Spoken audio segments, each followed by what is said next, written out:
क्योंकि बहू झूठ नहीं बोलती। सुधा और राकेश के 3 बेटे थे। शादी के बाद तीनों माँ बाप से दूर रहते और सिर्फ त्योहारों में आते। माँ जी, पिताजी, अगली बार आप लोग हमारे घर आइएगा। अरे नहीं बहू, सब यहीं आ जाते हैं तो घर खिला खिला लगता है। हाँ बहू, तू हमेशा बुलाती है तो जरूर आएंगे तेरे पास भी। हाँ हाँ, दीदी का घर बड़ा जो है, सब कुछ आपने शादी के बाद दीदी को ही तो दे दिया था। हमें भी दिया होता तो हम भी बड़ा घर लेते। क्यों सुनील? अरे नहीं नहीं, पापा ने सबको एक बराबर ही दिया है। छोटी बहू, क्या चाहिए तुम्हें, बोलो। वो आपके सोने की चेन वाली घड़ी है ना, वो अगर आप मुझे, तभी वहाँ मजली बहू भी आ जाती है। और मुझे ना आपका मंगलसूत्र कितना लंबा, सुंदर और भारी भी है। अरे हाँ हाँ, तुम दोनों को ही दूंगी बहू, चिंता ना करो। चलो अब खाना लगाओ, खाना खाया जाए। सभी मिलकर खाना खाते हैं कि पड़ोसन आ जाती है। अरे सुधा बहन, थोड़ी चीनी तो देना, घर में शक्कर नहीं है और मेहमान सर पर बैठे हैं। अरे छोटी बहू, चाची को शक्कर तो दे दो। अरे मजली दीदी, आप दे दीजिए ना, मैं यहाँ कम आती हूँ तो मुझे पता ही नहीं है कि सासू माँ सारी चीजें कहाँ रखती है। और तुम, मैं कौन सा यहाँ रोज शक्कर फाँकने के लिए आती हूँ, मुझे भी नहीं है पता। तभी बड़ी बहू हाथ में चीनी की कटोरी लेकर आती है। चाची, शक्कर आप लोगों का बड़ा सहारा है माँ जी और पिताजी को, वरना हम लोग तो यहाँ रहते ही नहीं। आप जैसे पड़ोसी हैं तो हम निश्चिंत है। और जीती रहे बहू, अब तो ये घर पड़ोस कम परिवार ज्यादा लगता है। सुधा अपनी बड़ी बहू को देखकर बहुत खुश रहा करती थी। वो उससे अक्सर घंटों बात भी किया करती, लेकिन दोनों दूसरी बहुओं का भी वो समझती थी कि शायद छोटी है, वक्त आने पर संभल जाएंगी। समय आ जाता है जब सभी को वापस जाना होता है। माँ जी, हम लोगों की फ्लाइट पहले है, हमें इजाजत दे। वो सास के गले लगकर चली जाती है। थोड़ी देर बाद छोटी बहू कहती है, माँ जी, मैं ना ये सोफे के कवर और चादरें ले जा रही हूँ, यहाँ तो ऐसी ही पड़ी रहेंगी। हाँ हाँ बहू, ले जा, और कुछ चाहिए तो बोल। और तो चाहिए बहुत कुछ, पर चलिए कोई बात नहीं, अगली बार ले जाऊंगी मैं। ऐसे ही मंजली बहू भी घर का बहुत सारा सामान ले जाती है। सभी के जाने के बाद सुधा राकेश से कहती है, घर कितना सूना लग रहा है ना। हाँ, और खाली भी। तुम्हारी दोनों बहुएं सब बटोर गई। अरे ठीक है ना, हम दोनों ही तो हैं, कितना सामान लगेगा। फिर उन लोगों की नई गृहस्थी, इतना मत सोचा करे। समय बीतता है। ऐसे ही हर साल त्योहारों में सुधा और राकेश के बच्चों की बहू आते और जाते वक्त ढेर सारा सामान पैक कर कर ले जाती। लेकिन कुछ ही सालों में सुधा का देहांत हो जाता है। पिताजी, आप यहाँ अकेले क्या करेंगे? हम लोगों के साथ चलिए। अरे नहीं नहीं बहू, इस घर में सुधा की यादें हैं, मैं उसे नहीं छोड़ सकता हूँ। अब तुम लोगों की माँ नहीं रही। देख लो, वैसे तो मैंने उसके जीते जी सब कुछ दे दिया है, लेकिन कुछ उसका पर्सनल कीमती सामान था जो ये है, ले लो।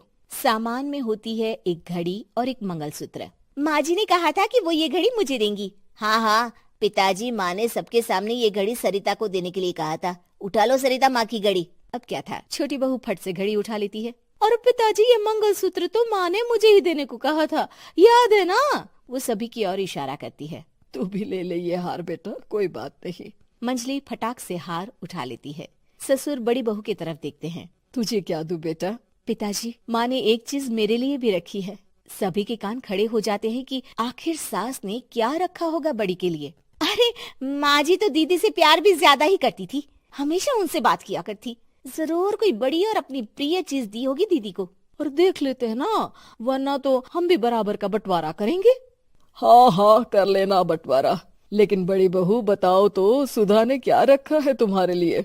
अभी तो हम लोग यही हैं पापा जी, जब जाने लगेंगे तो बता दूंगी। बड़ी बहू के मुंह से ये बात सुनकर बाकी दो बहुएं सोचने लगती हैं कि आखिर क्या है जो दीदी को सासू माँ देकर गई हैं। दीदी, ऐसा तो नहीं ना कि पूरे घर का आधा हिस्सा माँ बड़ी भाभी को देकर गई हो? तभी वहाँ ससुर आ जाते हैं। नहीं नहीं, ऐसा कुछ नहीं है। मकान तो तुम तीनों का बराबर से है। देखो, बड़ी बहू से तुम्हारी सास ज्यादा जुड़ी थी, न जाने क्यों घंटों बात किया करती थी। पता नहीं क्या देकर गई है उसे। और ससुर जी, आपको क्या पता, चालाकी से पूरे घर के पेपर में साइन करवा लिए हो, या फिर कोई छुपा गहना। आखिर मकान पूरा तो आपने सासू माँ के नाम ही कर रखा था ना। अब घर में ये सस्पेंस बन जाता है कि आखिर बड़ी बहू क्या लेकर जाएगी। फिर वो दिन भी आ जाता है जब बड़ी बहू के जाने का समय हो जाता है।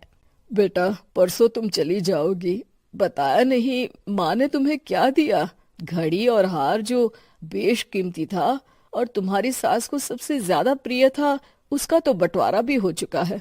अब तुम्हारी बारी। हाँ पिताजी, आज मैं ये बात बताने ही वाली थी। माँ ने मुझे उससे भी बेशकीमती चीज दी है और वो है आप। आपसे अधिक प्रिय उन्हें कुछ नहीं था। माँ चाहती थी कि आप मेरे साथ रहें। चलिए पिताजी। बेटा, मेरे पास तो कोई पेंशन भी नहीं है और ना ही कोई प्रॉपर्टी। लेकिन आपके पास संस्कार है पिताजी, जो मेरे बच्चे आपसे लेंगे, तो आपको ले जाने पर स्वार्थ ही है मेरा। चलिए ना पापा। सभी के सामने पिताजी बड़ी बहू और बेटे के साथ उनके घर चले जाते हैं। सावित्री 2 बेटों की माँ थी। उसे इस बात पर बड़ा घमंड था। वो मानती थी कि बेटे घर की शान होते हैं। ये ले सावित्री, मिठाई खा, मेरे यहाँ पोती पैदा हुई है। ये सुनते ही सावित्री मुंह बना के कहती है, अरे तू तो लुट गई, बर्बाद हो गई, तेरे यहाँ लड़की पैदा हो गई। अरे तू ऐसा क्यों कह रही है? मैं तो बहुत खुश हूँ। अरे जब तेरी पोती के पीछे तुझे खर्चे पर खर्चे करने पड़ेंगे ना, तब ये तेरी सारी खुशी गम में बदल जाएगी। पहले लड़की की पढ़ाई लिखाई का खर्चा, फिर उसकी शादी का खर्चा। अरे आजकल की शादियाँ कितनी महंगी हो गई है। गहने बनाओ, लाखों रुपए पानी की तरह बह जाते हैं। लड़कियाँ तो सिर्फ खर्चा करवाने के लिए ही पैदा होती हैं। इस तरह लड़कियों के प्रति अपने विचार व्यक्त करते हुए सावित्री ममता को लंबा चौड़ा भाषण देके चली जाती है। अब तो आप लोग इस कहानी में सावित्री देवी का पात्र अच्छी तरह समझ ही गए होंगे। कुछ समय बाद सावित्री की बड़ी बहू भी एक लड़की को जन्म देती है। फिर क्या था, सावित्री पूरा आसमान सर पर उठा लेती है। हे भगवान, ये तू मुझसे किस जन्म का बदला ले रहा है? अरे मैं तो मंदिर में रोज आकर तुझसे कहती तो थी कि मुझे एक पोता चाहिए, और तूने मुझे पोती दे दी। इतनी मिठाइयाँ और प्रसाद चढ़ाने का क्या फायदा हुआ? तभी सावित्री की बहू निशा कहती है, क्या माँ जी, आप भी इतनी सी बात पर नाराज हो गई हैं? देखिए तो आपकी पोती कितनी सुंदर है, बिल्कुल आप पर गई है। अरे चुप कर, तुझे 9 महीने इतने महंगे महंगे काजू बादाम फल फ्रूट खिलाने का फायदा क्या हुआ? मेरे तो सारे पैसे बर्बाद हो गए।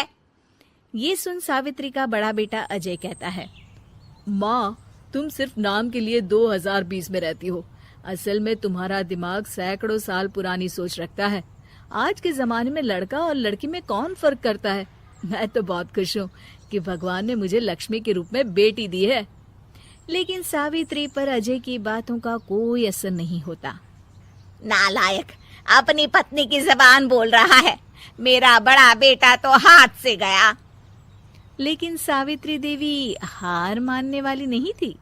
वो पोते की चाह में अपने छोटे बेटे विजय की शादी करवा देती है। कुछ समय बाद आखिरकार वो दिन आ ही जाता है जब सावित्री की छोटी बहू गर्भवती हो जाती है। सावित्री इतनी खुश हो जाती है कि वो बच्चे के जन्म से पहले ही सारे मोहल्ले में ढिंढोरा पीटने लगती है। ये क्या सावित्री, तू तो पोते के जन्म से पहले ही मिठाई बांट रही है।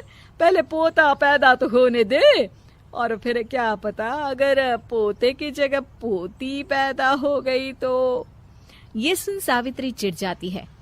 अरे अपनी काली जबान मत चला। मेरी मिठाई खा के मेरा ही बुरा सोच रही है। बड़ी आई, ला मेरी मिठाई वापस कर। देख लेना, इस बार मेरे यहाँ पोता पैदा होगा, पोता। लेकिन ठीक इसका उल्टा होता है। सावित्री की छोटी बहू भी एक लड़की को जन्म देती है। सावित्री फिर से रोना धोना शुरू कर देती है और अपनी छोटी बहू को कोसते हुए भला बुरा कहने लगती है।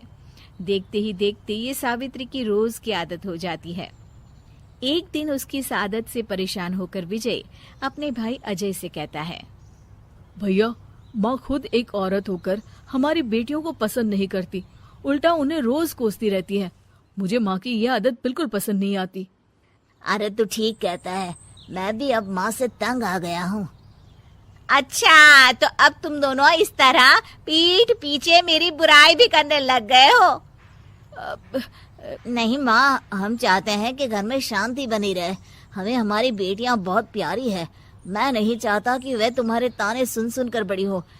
और इसीलिए हम दोनों ये घर छोड़कर चले जाएंगे। हाँ माँ, मैं भैया की बात से सहमत हूँ। जब तुम इस घर में अकेली रहोगी तब तुम्हें अपनों की कीमत का एहसास होगा। अपने दोनों बेटों के मुंह से अपनी माँ के लिए इतने कठोर शब्द सुन सावित्री भावुक और रुआंसी होकर कहती है, क्या सच में तुम दोनों मुझे इस घर में अकेली छोड़कर चले जाओगे? हाँ माँ। हाँ माँ, अब पानी सर के ऊपर जा चुका है। मैं तुम दोनों के बिना नहीं रह सकती। अपनी सास के आंसू देख अजय और विजय की पत्नी अपने पतियों से लड़ पड़ती है। अरे जिसे जाना है वो जाए, मैं माँ जी को छोड़कर कहीं नहीं जाने वाली। भाभी, आप ये क्या कह रही हैं? वही जो तुम सुन रहे हो, दीदी बिल्कुल सही कह रही है। हम बेटियों के संस्कार हमें सिखाते हैं कि सास माँ समान नहीं बल्कि माँ ही होती है और उस माँ की जिंदगी भर सेवा की जाती है। बेटे अपना फर्ज भूल सकते हैं लेकिन बेटियां नहीं। आप दोनों शौक से जा सकते हैं। माँ जी, हम दोनों के रहते आपको किसी बात की फिक्र करने की जरूरत नहीं। फिर क्या था, सावित्री के ऊपर छाए बेटों के घमंड के बादल उसकी बेटी स्वरूप बहुओं के तेज के आगे आंसू के रूप में परिवर्तित होकर सावित्री की आंखों से बहने लगते हैं और वो उन दोनों को गले लगा लेती है। मैं जिंदगी भर बेटियों को कोसती रही, लेकिन आज तुम दोनों को देख मुझे समझ आ गया कि बड़े अभागे होते हैं वो लोग जिनके घर बेटियां नहीं होती।